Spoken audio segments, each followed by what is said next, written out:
નમસ્કાર, હું દિવ્યાંગજનોના સામાજિક કાર્યકર હિંમતભાઈ કાપુરે.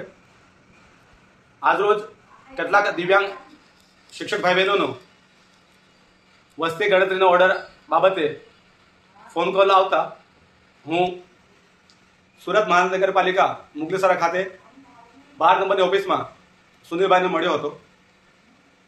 સુનિલભાઈને મારા ગૌ દિવ્યાંગ શિક્ષકોએ ખૂબ જ રજૂઆત કરીને પોતાનો વસ્તી ગણતરીનો ઓર્ડર રદ કરવા માટે આજીજી કરી હતી, પરંતુ સુનિલભાઈએ અમાનવીય વ્યવહાર કરતા તેઓએ ઘસીને તેઓનો ઓર્ડર કેન્સલ નહીં થાય, તમારાથી થાય તે કરી લો, તમારેથી ગાંધીનગર જવું હતું હોય તો ગાંધીનગર જાઓ, પણ ઓર્ડર કેન્સલ નહીં થાય તે વાત કહીને તેઓને રવાના કર્યા હતા. ત્યારબાદ મારી સાથે વાત કરતા સુનિલભાઈનું કહેવું છે કે શિક્ષણ સમિતિ દ્વારા અમને દિવ્યાંગ શિક્ષક ભાઈ બહેન આગળ દિવ્યાંગતાની રિમાર્ક નથી હોતી.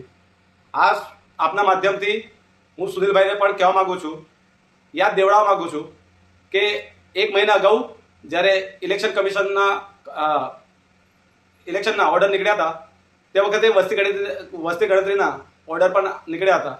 તે વખતે સુનિલભાઈને રૂબરૂ મુલાકાત કરીને આ તમામ ઓર્ડર રદ કરવાની આજીજી કરી હતી, વિનંતી કરી હતી.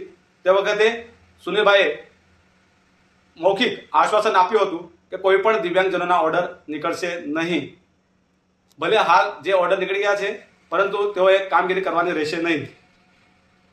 મેં આપના માધ્યમથી જાણવા માગું છું કે સુનિલભાઈ હાલ આ ફરજ બજાવવાની વાત કેમ કરી રહ્યા છે, દિવ્યાંગો પાસે શું આશા છે તે જણાવશે. આ દિવ્યાંગજનો વસ્તી ગણતરી રદ કરવાની કોઈ ભીખ નથી માંગતા.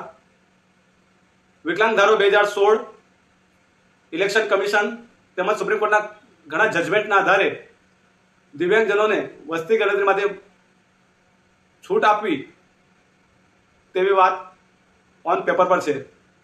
તો સુનિલભાઈ અમાનવીય વ્યવહાર દિવ્યાંગ સાથે કેમ કરી રહ્યા છે તેનો જવાબ આપના માધ્યમથી અપાવશો, તમામ દિવ્યાંગને ન્યાય અપાવશો અને આવા માનવીય નિર્દયતા દાખવતા અધિકારીઓ સામે કાર્યવાહી થાય તેવી તમામ દિવ્યાંગો અને દિવ્યાંગો વતી હું આપ સૌને અપીલ કરું છું.